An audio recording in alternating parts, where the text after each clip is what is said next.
Hello viewers. This is one of the most important board question actually. So நம்ம இந்த டீப்பாகவே நம்ம பார்ப்போம். So வீடியோவை ஸ்கிப் பண்ணாமல் பாருங்கள் சரிங்களா. What is given a relation R defined on the set n cross n where n is the set of all natural numbers as a comma b related to c comma d if a plus d equal to b plus c for all a comma b C comma D in n cross n. Show that R is an equivalence relation. Also find the equivalence class of 2 comma of n. இது பிரச்சனை இல்லை, equivalence class நம்ம கண்டுபிடிச்சிக்கலாம். But இங்கே என்ன sir புதுசாக n cross n கொடுத்துக்கிறாங்க. So நம்ம first அதை பற்றி ரொம்ப டீப்பாக பார்த்துருவோம் நம்ம. So listen here. இதுக்கு முன்னாடி நீங்கள் பார்த்தது n a relation R defined on the set n ன்னு சொன்னாங்கன்னா they are talking about only the natural numbers. அப்போ என்ல எலமெண்ட்ஸ் எப்படி இருக்குன்னு கேட்டிங்கன்னா 1, 2, 3 எக்ஸெட்ரா போயிட்டே இருக்கும். இதுக்கு இப்போ நீங்கள் ரிஃப்ளெக்ஸிவ் சொல்லும்போது என்ன பண்ணியிருப்பீங்க, ஏ கமா ஏன்னு சொல்லியிருப்பீங்க. ரிமெம்பர் தட் இங்கே ஏங்கிறது 1, பிங்கிறது 2ங்கிறது பி, 3ங்கிறது சி. அந்த கேட்டகரி நீங்கள் ஞாபகம் வச்சுக்கலாம், ஏ பி சி. ஓகேவா. அப்போ ஏ கமா ஏனா 1, 1, 2, 2 அர்த்தம். அதே மாதிரி சிமெட்ரிக் வரும்போது என்ன பண்ணியிருப்பீங்க, A comma B belongs to R இருக்கும். நீங்க B, A செக் பண்ணுவீங்க. ரைட்டா, B, A செக் பண்ணுவீங்க. சிமிலர்லி டிரான்சிட்டிவ் வரும்போதும் அதே உங்களுக்கு ப்ராப்பர்ட்டி ஞாபகம் இருக்கும். A, B இருக்கும், B, Cயும் இருக்கும். நீங்க செக் பண்ண வேண்டியது A, C இருக்கா இல்லையான்னு சொல்லி பார்ப்பீங்க. இதுதான் வந்து நார்மல் சம்க்கான ப்ரொசீஜர். அப்போ இந்த இடத்துல என்ன பிரச்சனை அப்படின்னா n கிராஸ் n கொடுத்துருக்கு. ஸோ யோசிச்சு பாருங்க, n கிராஸ் என்ன அர்த்தம், அதில் இருக்கக்கூடிய எலமெண்ட்ஸ் எல்லாம் எனக்கு இப்படி மாறி இருக்கும். எப்படி, அங்கே இருக்கிற ஒரே எலமெண்ட்ஸ் எனக்கு ஆர்டர் பேராக மாறிடும். For example n cross n equal to 1, 1, 1, 2, 2, 3, 4, 8 இப்படி தான் உள்ள எலமெண்ட்ஸ் இருக்கு. எனக்கு n கிராஸ் n தான் எனக்கு உள்ள எலமெண்ட்ஸ் எனக்கு இப்படி தான் இருக்கு எனக்கு. ஸோ இதை என்ன பண்ணுறது, அப்போ நீங்கள் நல்லா கவனிக்கணும். இதுக்கு முன்னாடி ரிஃப்ளெக்சிவ்னா ஏ கமா ஏ பிலாங்ஸ் டு ஆர்ன்னு சொன்னீங்க இல்லையா. இப்போ அந்த ஏங்கிறது தான் இந்த 1, அதாவது ஒரே ஒரு ஆர்டர் பேர். இப்போ நான் ஏன்னு சொன்னேன் அப்படின்னா இந்த இடத்துல எனக்கு ஏ கமா பியை தான் நான் என்ன சொல்கிறேன், ஏன்னு சொல்கிறேன். அப்போது இங்கே பி என்ன சொல்ல போகிறேன், சி கமா டின்னு எடுத்துக்க போகிறேன். தென் சியை இ கமா எஃப்னு எடுத்துக்கணும். புரிஞ்சுதா உங்களுக்கு. அங்கே நார்மல் எலிமெண்ட்ஸ் வந்து டைரெக்டாகவே இருக்குமா, நார்மல்ஸ். அதாவது இதில் பார்த்தீங்கன்னா இங்கே ஹைலைட் பண்ணுறேன் பாருங்க எல்லோ கலரில். இதில் நார்மலாக ஒன்றது இருக்குது. ஸோ அதாவது டேரெக்டாக ஏபிசின்னு எடுத்துட்டேன். இந்த இடத்துல எனக்கு இங்கே இந்த இடத்துல பார்த்தீங்கன்னா ஆர்டர் பேர்ஸை இருக்குது. ஸோ இதை நான் என்ன பண்ணுறேன்னா அந்த ஆர்டர் பேர்ஸை ஏ கமா பி ஏவாகவும், சி கமா டிஏ பியாகவும், இ கமா எஃப்ஐ சியாவை எடுக்குது. இதை பேஸ் பண்ணி இந்த பார்ட் தான் ரொம்ப இம்பார்ட்டன்ட். இங்கே ஹைலைட் பண்ணிக்கிற இடம் டிஃப்ரெண்டாக ஹைலைட் பண்ணுற பாருங்க, க்ரீன் கலரில் ஹைலைட் பண்ணுறேன். இந்த பார்ட் ரொம்ப ரொம்ப இம்பார்ட்டன்ட். இதை பேஸ் பண்ணி தான் நம்ம சம்ஸே நம்ம சால்வ் பண்ணுவோம். And moreover it is given என்ன கொடுத்துட்டாங்க, ஏ கமா பி இதுதான் கண்டிஷன். இங்க ஏ கமா பி first already the condition A comma B related to C comma D இருந்துச்சுன்னா என்ன meaning, if and only if a plus d must be equal to b plus c. அதாவது இந்த கண்டிஷனை satisfy பண்ணுச்சு அப்படின்னா, எந்த கண்டிஷனை நான் பாக்ஸ் பண்ணுறேன் பாருங்க, இதுதான் கண்டிஷன். இந்த கண்டிஷனை அந்த ஆர்டர் பேர் சாட்டிஸ்ஃபை பண்ணுச்சு அப்படின்னா I will write a, b related to c, d. சரிங்களா, இதுதான் ரூல். இப்போ ஏற்கனவே சொன்ன மாதிரி நம்ம பார்க்க போகிறது ஃபுல்லாகவே அவனே சொல்லிட்டான், ப்ரூவ் பண்ண சொல்லிட்டான். ஸோ நீங்கள் எக்ஸாம்பிள்லாம் தேட வேண்டாம், ப்ரூவிங்க்கு டைரெக்டாக போயிடலாம். assume the two order pairs.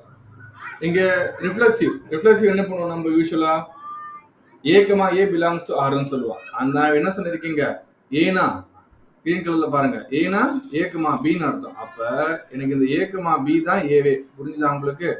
For A comma B belongs to n cross n, அங்க இருந்து செட் எலிமெண்ட் எடுக்கிறேன் n கிராஸ் nல இருந்து. நவ் ரிலேட்டடா இல்லையான்னு செக் பண்ணணும். எப்போ ரிலேட்டட் வரும், எனக்கு இந்த கண்டிஷன் சாட்டிஸ்ஃபை பண்ணணும். a plus d equal to b plus c வரணும். அப்போ யோசிச்சு பாருங்க, b we know that a plus b equal to b plus a. Am I right? Because என்ன reason? Addition is commutative. Addition is always commutative. A plus b add பண்ணாலும் b plus b add பண்ணாலும் ஒரே reason தான். So here we write a comma b related to the same number a comma b. இப்போ check பண்ணி பாருங்க a plus b ஏன்னா a plus a1 d add பண்ணாங்க சரிங்களா, அப்புறம் b c add பண்ணிருக்காங்க. So b plus a கரெக்டா match ஆயிருச்சா? So we'll write a, that is a comma b related to a comma b, hence r is reflexive. R is reflexive. புரிஞ்சுதா இல்லையா? Reflexive. This is for every a comma b belongs to n cross n. n cross n இருக்கிற எல்லா order பேஸ்க்கும் இது set ஆகும் நம்ம சொல்லியாச்சு. Now we will move on to symmetric path. Symmetric என்ன condition? யூசுவலா a comma b இருக்குன்னு எடுத்துப்போம், நம்ம b comma c இருக்கான்னு செக் பண்ணுவோம் இல்லைங்களா? ஸோ அப்போ assume that அங்கே a comma bங்கிறது இப்போ என்னவா மாறிடுச்சு, ரெண்டு ஆர்டர் பேராக மாறிடுச்சு. let a comma b comma c comma d. அதாவது நான் ஏற்கனவே சொன்ன மாதிரி எனக்கு இப்போ இதுதான் a இதுதான் b, எனக்கு ரெட்ல சும்மா ஹைலைட் பண்ணியிருக்கேன், ஞாபகம் வச்சுக்கோங்க. அப்போ a this is belongs to n cross n. Let us assume a comma b related to c comma d. இப்போ நான் செக் பண்ண வேண்டியது c ரைட் சைடில் பாருங்க remarks காலம்ல c comma d related to a comma b நான் சொல்லணும், அதாவது b comma a சரிங்களா. இதுதான் எனக்கு b, இதுதான் இப்போ a மாறிடும் சொல்லணும். ஸோ ஃபர்ஸ்ட் இது இருக்கு a comma b related to c comma d இருக்கு. இது எப்போ possible? a plus d equal to b plus c. இதான் கொடுத்துருக்க கண்டிஷன். நான் இங்கே இருக்கிறேன், ஞாபகம் வச்சுக்கிறேன் பாருங்க சரிங்களா, இங்கே இருக்கு. ஸோ ரிவர்ஸ் இப்போ நான் ஆக்சுவலாக என்ன கொண்டு வரணும், c comma d related to a comma b ன்னு சொல்லணும். அப்படியே ஆட் பண்ணி பாருங்க. அப்புறம் என்ன சொல்லணும், c plus b must be equal to d plus a. இங்க ஆக்சுவலாக அதான் இருக்கு, c plus b இங்க பாருங்க, இந்த ரைட் சைடில் பாருங்க b plus c இருக்கா, அதை அப்படியே இடம் மாத்துறேன் sir. c plus b equal to d plus a. நான் இருக்கிற நம்பரை அப்படியே இடம் மாத்திருக்கேன் for my convenience. So I can write that c comma d related to a comma b. Therefore r is symmetric. முடிஞ்சிருச்சு, r is symmetric. Same process for transitive purpose. For transitive, consider the three order pair a comma b comma c comma d comma e comma f belongs to n cross n. So இப்போ யூஸ்வலாக என்ன பண்ணுவோம், நம்ம இதுதான் எனக்கு a, இதுதான் b, இதுதான் c. இப்போ a comma b இருக்கும், b comma c இருக்கும். நீங்க என்ன செக் பண்ணீங்கன்னா a comma c செக் பண்ணுவீங்க. ஸோ இப்போ அதே ப்ராசஸ் தான் இங்க என்னன்னா, let a comma b related to c comma d. So which means a plus d equal to b plus c. The first part over. Also what do you understand, b comma c இருக்குன்னு எடுத்துப்பீங்க இல்லையா, அந்த b comma c தான் நம்ம என்ன எடுக்கணும், c comma d related to e comma f ன்னு எடுக்கணும். So which implies c plus f, அதாவது ஃபர்ஸ்ட் லாஸ்ட் ஆட் பண்ணுவாங்க, c plus f equal to d plus e. That's all. இந்த ரெண்டு கேட்டகரி இருக்குன்னு நம்ம எடுத்தாச்சு.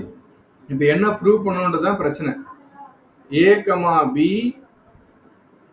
related to e comma f ன்னு சொல்லணும். நான் இங்க பாருங்க ரெட் கலர் எழுதிட்டு இருக்கேன், a comma b related to e comma f ன்னு சொல்லணும். அப்ப என்ன ப்ரூவ் பண்ணா போதும், a plus f equal to நான் b plus e ன்னு சொல்லிட்டா எனக்கு சம் முடிஞ்சிருச்சு. ஸோ அப்போ என்ன பண்ண போறேன், we have so many methods இதுக்கு அப்புறமா, பட் யூஸ்வலாக போடுற மாதிரி நான் எழுதி காமிக்கிறேன். ரெண்டையும் ஆட் பண்ணாமல் ஆன்சர் கிடைச்சிடும். ஈக்குவேஷன் 1 ஈக்குவேஷன் 2 ரெண்டுமே ஆட் பண்ணுங்க. 1 plus 2. We get a plus d a plus d plus c plus f, left hand side. Right hand side, b plus c plus d plus e. So இதுக்கப்புறம் என்ன பண்ணலாம்? Cancel all the possible terms. என்னென்ன cancel பண்ணலாம்? இங்க cancel பண்ணலாம். What are they? c can be cancel. c cancel ஆயிரும். d பாருங்க, dயும் cancel ஆயிரும். ஒரே மாதிரி இருக்கு, கேன்சல் ஆயிரும். So remaining we have a plus f equal to b plus e. இங்க பாருங்க, நான் சொன்னது வந்துச்சா பாருங்க, இங்க இருக்கு பாருங்க, a plus f equal to b plus e. So we proved that a comma b related to e comma f, hence r is transitive. முடிச்சாச்சு. ஸோ இது முதோட சம் முடியல. It is equivalence relation actually சொல்லியாச்சு. We proved that reflexive, symmetric and transitive. அப்ப equivalence relation வந்துரும். லாஸ்டா கேட்டிருக்காங்க பாருங்க. Also obtained equivalence class 2,5. What is meaning of that equivalence class? நம்ம ஏற்கனவே பார்த்திருக்கோம் அத. equivalence class அப்படின்னா equivalence class of ordered pair of 2,5. நான் ரொம்ப ஷார்ட்டா சொல்லி முடிச்சிருக்கேன். ஆக்சுவலா ரொம்ப இன்ஃபினிட் செட் தான் போகும். ஸோ ஷார்ட்டா சொல்லி முடிச்சிருக்கேன். இப்போ n கிராஸ் n இருக்கு பாருங்க. n கிராஸ் nல என்னென்ன எலிமெண்ட்ஸ் வந்திருக்கும்? 1,1, 2,2, 3,3. அப்படி இல்லைன்னா 1,7, 2,3 நிறைய இருந்துட்டே இருக்கு டிஃப்ரெண்டா. புரிஞ்சுதா உங்களுக்கு? இப்போ 2,5 கூட எது எதெல்லாம் ரிலேட்டட்னு கேட்குறாங்க. நான் ஆல்ரெடி சொல்லியிருக்கேன். What is mean by related? இந்த இடத்துல இதுதான் related. What is that? a plus f, a comma b related to c comma d இருந்தா a1 d ஆட் பண்ண ஆன்சரும் b-யும் c-யும் ஆட் பண்ண ஆன்சரும் சேமா இருந்தா the two order pairs are related to each other. அப்ப இங்க 2,5 கூட நீங்க எதை ஆட் பண்ணீங்கன்னா கரெக்டா ஆன்சர் வரும்னு யோசிக்கணும். யோசிச்சு பாருங்க. 2,5 கூட related to 2,5 first of all. ஏன்னு கேட்டீங்கன்னா 2 plus 5 என்ன ஆச்சு? 7 ஆச்சு. 5 plus 2 7. ஸோ அப்ப 2,5 வந்துடும் ஒரு ஆன்சர். இது மொத்தமா சார் வேற இருக்கா? நிச்சயமா இருக்கு. 2,5 கூட வேற ஆட் பண்ணி பாருங்க. 2,5 related to what shall we write? இங்க ஒரு 1 போட்டுக்கலாமா? இல்லைன்னா இங்க ஒரு 3 கூட போட்டுக்கலாம். சரிங்களா? அப்போ 2 plus 5 plus 3 8 ஆயிடுச்சு. அப்ப இங்க என்ன ஆட் பண்ண 8 வரும்னு யோசிக்கணும். 6 போட 8 வந்துடும். முடிஞ்சு போச்சு. 3,6 ஒரு ஆன்சர். நிறைய இருக்கு ஆக்சுவலா. 3,6. இப்போ அடுத்து சொல்லுங்க. 2,5 கூட என்ன ஆட் பண்ணா உங்களுக்கு ஒரே ஆன்சர் வரா மாதிரி? We will take 2,5 related to இங்க ஒரு 4 போடணும் இங்க. அப்ப ஆட்டோமேட்டிக்கா என்ன போடணும் நான்? வெரி குட், 7 போடணும். ஏன்னா 2 plus 7 9 ஆயிரும். 5 plus 4 9 ஆயிடும். So will write 4,7. இது எக்ஸெட்ரா போய்கிட்டே இருக்கு ஆக்சுவலா. ஏன்னா என்லெஸ் இது. ஏன்னா n கிராஸ் n என்னது? Infinite set. So you can conclude with this 3,6. இங்க 3 எலிமெண்ட்ஸோட முடிச்சிடலாம். This is equivalence class. புரிஞ்சிருக்குன்னு நினைக்கிறேன். புரியாதவங்க ஈக்குவலன்ஸ் கிளாஸ் டெஃபினேஷனையும் ஈக்குவலன்ஸ் ரிலேஷன் டெஃபினேஷனும் ஒரு தடவை பாருங்க, புரிஞ்சிடும். Okay, thank you.